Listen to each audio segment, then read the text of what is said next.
What is up, crew? We are officially live. Just get my window popped open here. All right, we are good to go. What is up, guys? It is Wednesday. We missed yesterday's live. We actually had a private webinar with Alex, creator of Tactical Arbitrage, so it was super fun. So I figured I'd at least hop on here and do a quick. We've got like 20 minutes. Do like a quick 20-minute Q&A session for you guys, and then we have to hop over to our VIP call. I do have wifey over here. She's creeping. She's creeping. I'm listening. She's working. So I figured I'd hop on live. I got a few minutes to kill, and I wanted to do a little makeup session for you guys for missing last night. So drop a comment below. Let me know where you're watching from. I figured I'll just cover a little bit about my my last month or so has been rough. What's up, guys? We got people hopping on. Doing a quick Q&A session for you guys. So if you guys have questions, drop those below. I'll get those answered for you. I'm going to do an official video on getting out of a rut. And I know I'm not the only one that struggles with this. So I was in a mental funk for like the last 6 weeks. So that's definitely a video I'm going to be pushing out probably tomorrow.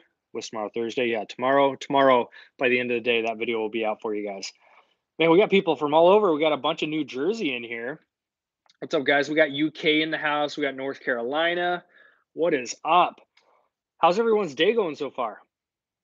Today's been pretty chill for us. Yeah. New people are on.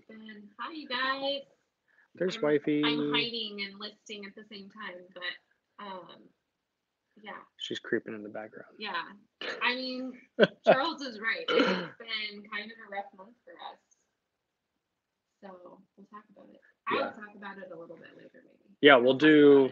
Yeah, I was going to do like an official video for you guys tomorrow, because I definitely know that ruts, mental funks, whatever you want to call it, those happen to everybody. Not a lot of people love to talk about it because it's the part of entrepreneurship that's really not the pretty part, but it happens to pretty much every single one of us. So what's up, guys? If we have questions, drop those in the comments below. I've got about 20 minutes. So I wanted to hop on here, do a quick Q&A session for you guys.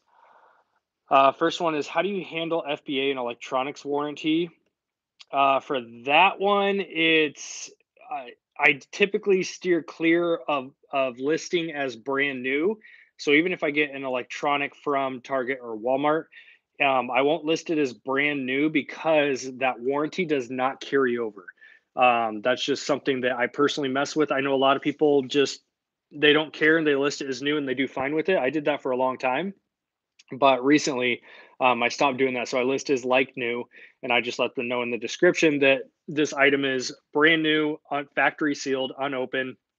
And it's just up to them to decide if they want to go with a like new versus a new because of that warranty. But that's a little thing I personally haven't been messing around with lately. I also haven't been doing a lot of RA because we're in the transition of wholesale. So we just got our first wholesale batch in, and we're doing some test runs on a few different listings to see which one we're going to send the rest of the supply to. So I haven't really been doing a lot of RA myself.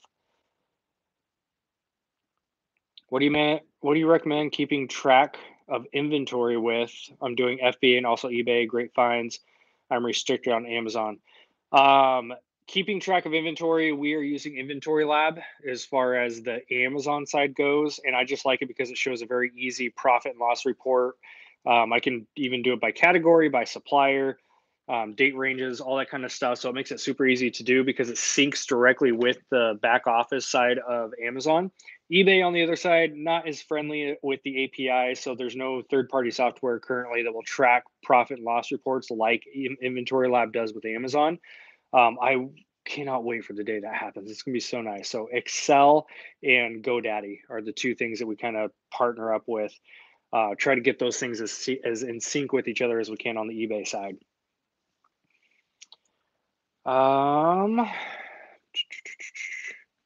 That's awesome. I'm totally going to butcher the name. I'm sorry, but is it Bilal? Bilal says, I love your videos. It's nearly 2 a.m. and I was just on your page and caught you live. Welcome into the live chat. That's awesome.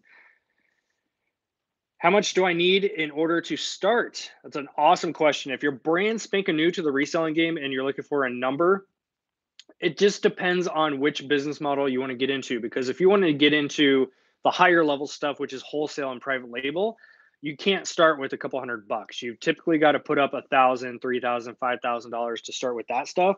But if you're just on eBay and you're going to garage sales and you're going to thrift stores and that kind of stuff, man, you can start with $50. You can start with $10. Obviously, the more you start with, the better chance you have at scaling quicker.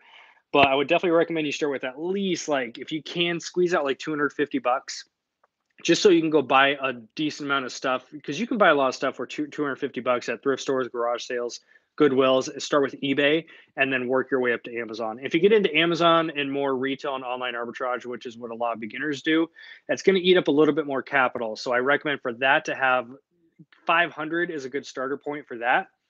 I'll drop a sneak peek for you guys. Let me know in the comments below if anyone is going to be willing to watch this new series I'm going to do. I'm going to take $500 and only using tactical arbitrage, I'm going to source and flip that $500 into $5,000 profit, only using tactical arbitrage. So I'm going to show you guys firsthand the power of online arbitrage if you put in $500 as a starting point and you just excel at it. So I'm super excited to be doing that one. How is my new bulk order doing? I'm assuming you mean our new wholesale order we just got in. We ordered 1,000 units of one product. We sent in, I think we did 48. We sent in 48 units on a couple different listings. Some of them are multi-pack. So I want to test the market and see which listing is going to do the best. And then I'm going to take the other 900 plus units and flood the system with that. So they just got delivered yesterday. They're not checked in and active yet, so I still got to wait for that.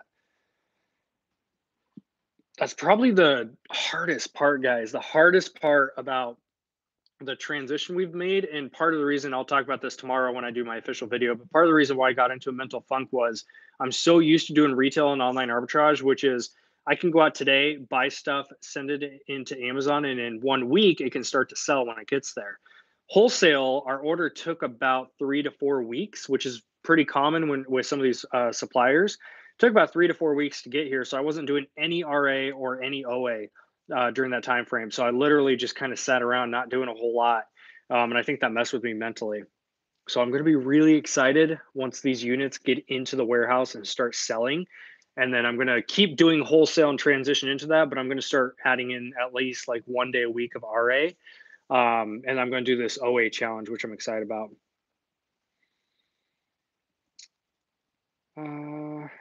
Sorry, I'm just trying to make sure I don't miss your questions.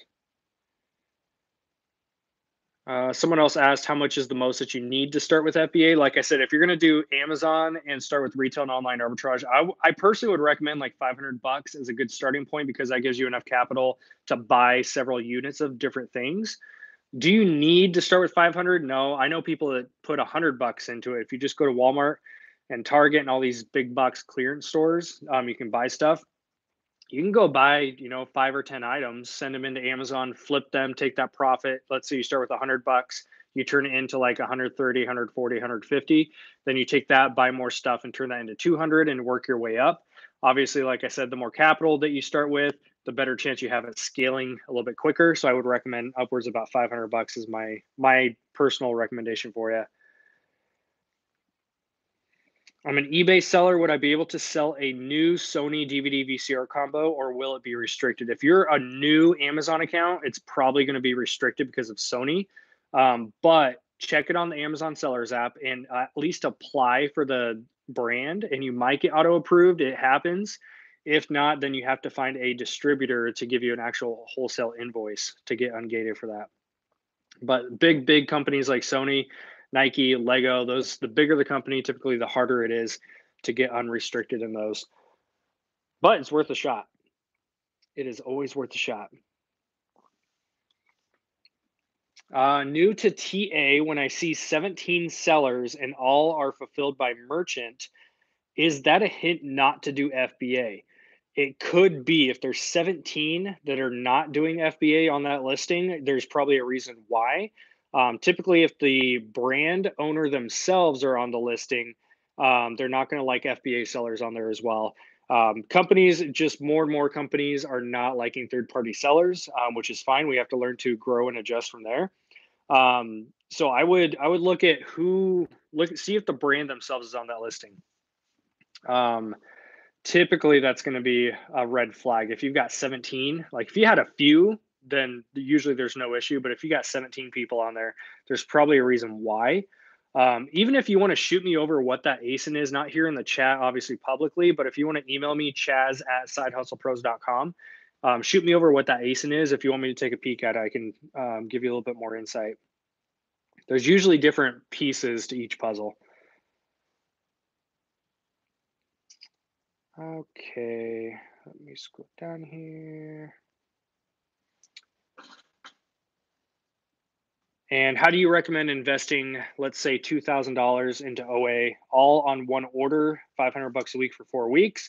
Spend it ASAP, especially if you're new. You want to get as much inventory as you can, as quick as you can. But I would not recommend going deep on any products, especially if you're new to the online arbitrage game. OA, guys, is a very, very quick flip type of game. Oftentimes, it's a game of speed. When you're dealing with online, unlike retail, you walk into a retail store, what you see is what you can buy. You don't have people running up next to you and buying the same thing at the same time. Online arbitrage, however, if you have Target, for example, that's clearancing out an item, you're going to have other people seeing it, and oftentimes you run into out of stock issues. And then you also run into price wars with the listing, just like the regular retail arbitrage side can do too. So I would definitely recommend spend your 2,000. If obviously, I always have to put a little caution here. Do not spend your rent money, guys. If you say you have $2,000, that should mean you have $2,000 that you can spend, and you're not going to need back anytime soon, because you want that to snowball with the business. So if you have 2,000 set aside for the business, spend it on as much as you can, as long as you're going wide. Don't go deep with anything yet. You want to buy no more than, me personally, if I'm doing OA or RA and I do my checks and I see profitable items that are selling decently, I'll buy anywhere from like 3 to 5 units and send those in. If those sell quickly, or for a high ROI, that's when I go deeper, because you always want to test the market first. You don't just buy blindly deep and hope it sells. You got to do a little bit of testing and research first. So I would definitely recommend get as much as you can. You don't have to spread it out $500 $500 for 4 weeks. You don't have to do that method. I would rather just go wide, buy as much as you can for $2,000, shove the system full of that, make those sales, take it, and then reinvest is what I would personally do. Awesome. So you guys are game to follow along with that. I think what I'll do is so I'm going to start with $500. I'm going to buy only things I find with tactical arbitrage, and I'm going to probably end up doing it's going to take time to get them into the FBA warehouse and to start making sales. So I'm thinking I'll do a monthly update, because my goal is to make 5,000 profit. That's not sales, that's profit. So it's probably at a 30% ROI. I'm going to have to make $15,000 in sales to get about that. So we'll see. It's going to be fun. I'm going to challenge myself with it. On your wholesale buys, are you buying online or local? We have not done any local yet. That's kind of the next step I'm going to start looking into, is local people that I can connect with and do wholesale deals with. This is from a nationwide distributor for a certain type of product. Oh, that is funny. Says, I have been literally praying for somebody to start with 500 and flip it. That's too funny. Yeah, we're gonna start with $500, and I'm gonna see how fast I can turn that into $5,000 only using online arbitrage. What's your view on third-party Amazon sellers apps? Is it worth the monthly subscription of $30 to $40? It just depends what you're going to use them for. Me personally, I use the Amazon sellers app most of the time. If I'm doing books, then I use Scout IQ. So I definitely think that something like Scout IQ, which is a third-party tool, those are definitely going to be handy when it comes to books because they have database mode, which everything is preloaded that you can download that day before you go out and source. And the speed on those things, it loads so quick. The downfall with the Sellers app and in these live searches, if you're in an area where you have crappy cell phone reception, you have to sit there and scan with the barcode, and oftentimes you have to wait for it to focus on the barcode itself, the camera. So once it scans, then you have to sit there and wait for the little dial to turn, and you have to wait for the actual product to pop up. So you're relying on your reception. So that's where the big benefit is in these third-party apps is the download, the database. They're super quick. So if you're doing books, for example, and you have a scanner, it's like ding, ding, ding, ding, ding. Like you can hammer through that stuff so quick. I've been selling on eBay for 2 years part-time, started a YouTube channel, just sharing my eBay hauls. Any tips on building the channel up with other resellers? A couple different things. One, just document, because that's how we built up our channel. And I think we're just getting ready to cross. We're a couple hundred people away from 65,000 subscribers. I don't think we did that because we tried to be fancy with anything. I'm a big Gary V fan, and so I love following what he preaches, and it's that exact thing. Don't go fancy with anything. You don't have to do fancy thumbnails, fancy edits, fancy tutorials, or anything like that. Just document your journey. So the fact that you're doing eBay haul videos is perfect because that's what we do. We just look at what we're doing every day and we document that. We are by far not the biggest sellers. We're not the biggest YouTube channel. We're not the fanciest. But people come to us because they know that when they come to our channel, they're going to see authentic, transparent content. And most of the time, it's just us holding up a camera, saying, here's what we're up to. And we just share tips along the way as we learn. At least that's what I think. I would love to know, why do you guys subscribe? I would love to know, why are you guys still subscribed to the channel? Why do you guys show up to the different videos that we post? And then BN Audio, you can read through those comments that I asked that feedback on, and you'll see people are probably going to say they follow us because we just document our journey. We're real, we're down to earth, we're not mega sellers, and we're just normal human beings like everyone else. And we just want to be able to share what we're doing with our journey, and hopefully somebody can learn something from it.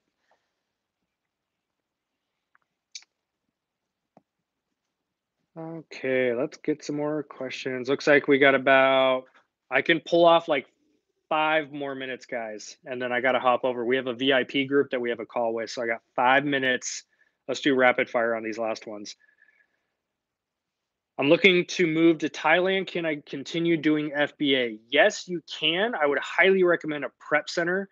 We actually have one right next door to us in a tax-free state. So you can have a prep center. You can do your online orders or your wholesale orders, etc. Ship it to a prep center, and then they can take care of the US side. So if you just go firstchoicepack.com and get right at the time of this video, the website is down, but it will be back up within the next couple days. And you can also check out the description of the video below for an email you can send over as well. What profit margin do you recommend for OA and RA? I personally will do a low of like 25 to 30% if it's a very quick flip, or if I'm looking to liquidate inventory, I'll go as low as like 25% on the low side.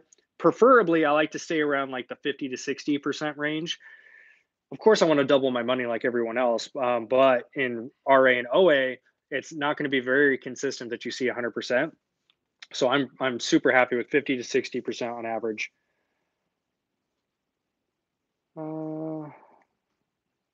Tactical arbitrage is a tool we just did a video last week with Alex Moss, the creator. So I recommend you go to our YouTube channel and watch that.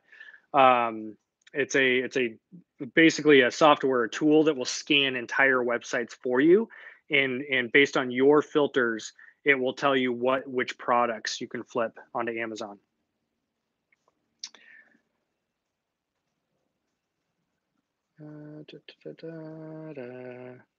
Whoop, it just bumped down. You need to scroll back up. Sorry, guys. All right, we're going to try to hammer through these last ones, guys. I will be back on, not tonight, but I don't know. If you guys want me back on for another live Q&A, We can hammer one out tomorrow. Do we have anything going on tomorrow? Tomorrow night? No, I don't think so. If you guys want me back on, yes, we do. we do? We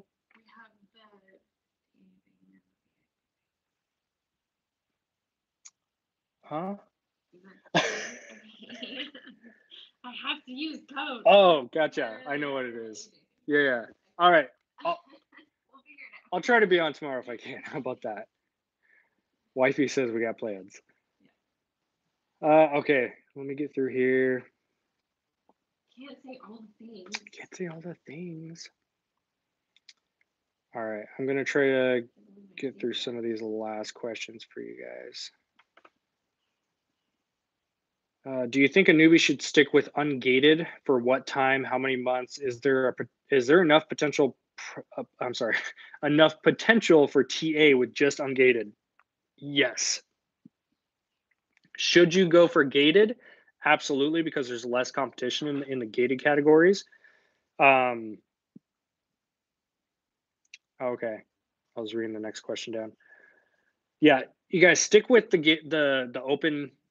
Not just brands, but the open categories as well, because there's plenty of money to be made in there. There's going to be more competition, and you have to be resourceful with the way that you're getting your inventory, but it's totally doable, guys. As long as you're willing to put in the consistency, you can do it. Have I heard back from Funko about seeing their warehouse? Not yet. We actually need to plan. Yeah, we just had schedule changes over the last couple of days. We just found out our schedule just adjusted, so we'll be planning a Funko trip soon, I hope. Are you game for soon? All right, soon. If you're in the Seattle area, we're going to plan a trip to Funko HQ, and it's open invite, so I would love to connect with some of you guys there.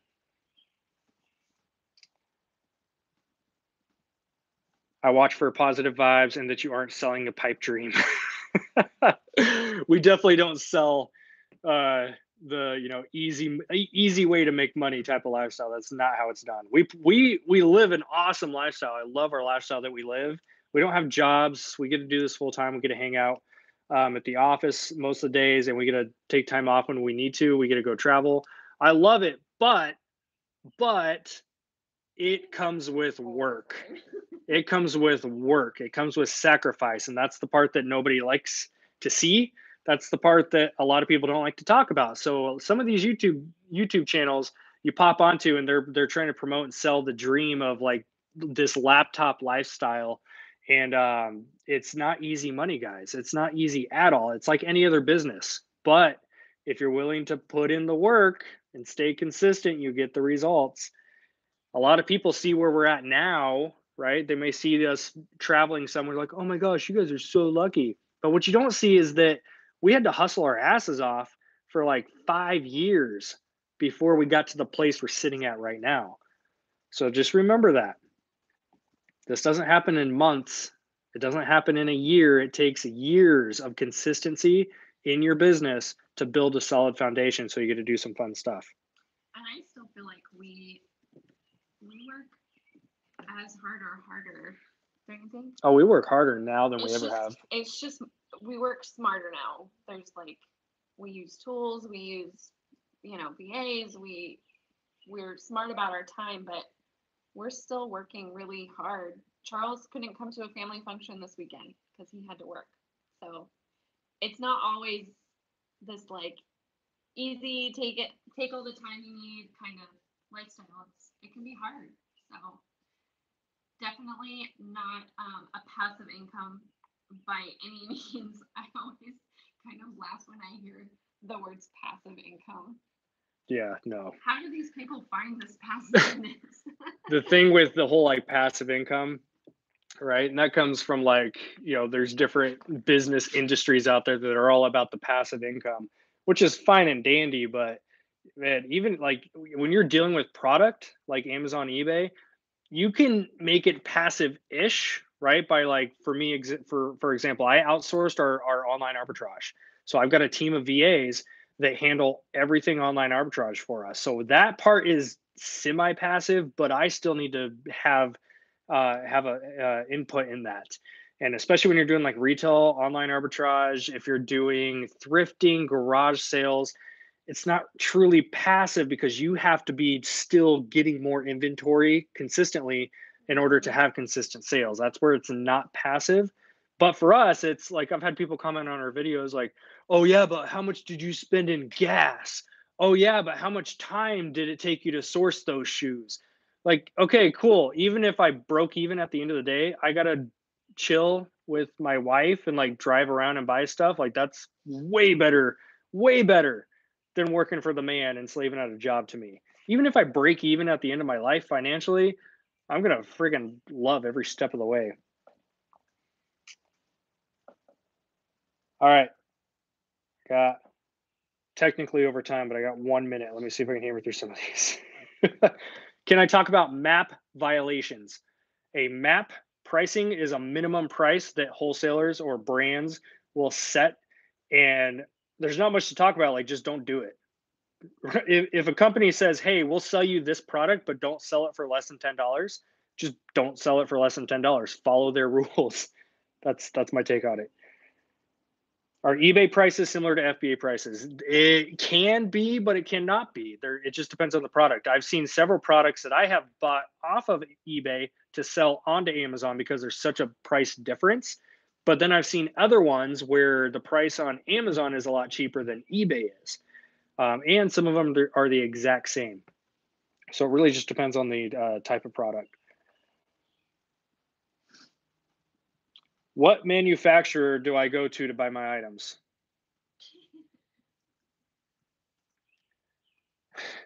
I can't. I can't. DollarTree.com. I can't. All right, listen up, guys. If you ever go onto Facebook groups, YouTube channels, and you ask somebody where they're buying their stuff from, and we're talking about an actual like wholesale source, you're never going to get that because it took us years to build relationships with the suppliers we have and to find those suppliers to begin with and to put in the legwork. And never on a channel of 65,000 subscribers am I going to say who my direct suppliers are. Now, that's for wholesale. If I'm talking retail arbitrage, I'm going to Walmart, I'm going to Target. I even popped into Toys R Us and bought a few things. So I don't mind sharing some of the retail arbitrage stuff or even some of the online arbitrage stuff. But if we're talking about products that pay my bills, because we do this full time, products that pay my bills, I'm not throwing that out there for you guys. I'm sorry. I love y'all, but hopefully you understand. So I cannot give up which manufacturers I have connections with. That's just not happening.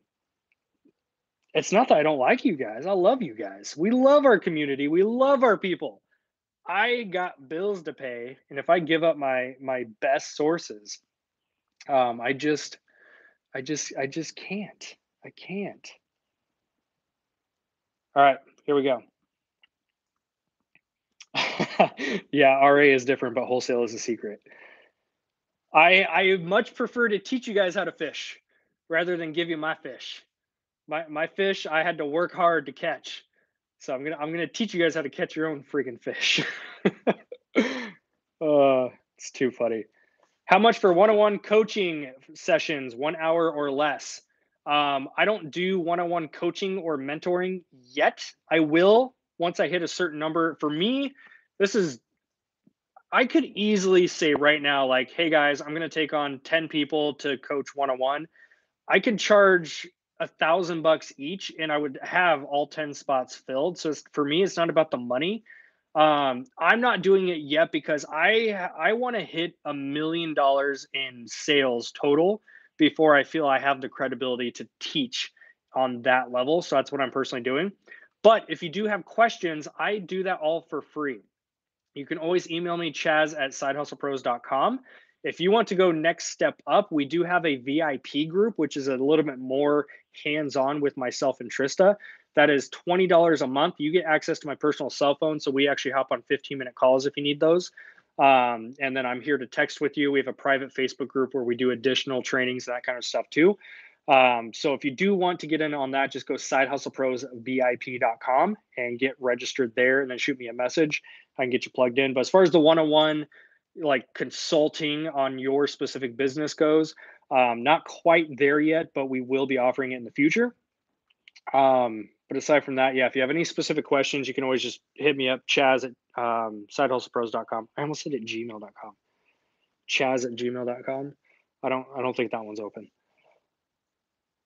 All right, cool. I am at my time, guys. Speaking of VIP group, I got to hop over there and host a 1 hour call for those guys. We're going to be talking about some scheduling stuff, helping them get to their goals in their business, which is always fun. But aside from that, if you guys have any questions, you can always hit me up, Chaz at sidehustlepros.com. If there's demand, I will be back on here tomorrow, which is Thursday, and probably extend it out, do like a 45 to 50-minute Q&A for you guys. If you guys demand I come back, I will come back for you guys. Somebody asked what's in my ears. They're AirPods. They're AirPods. I can never go back to like wired headphones again. I just can't. AirPods. All right. You guys have an amazing night. Peace out. I'll see you later.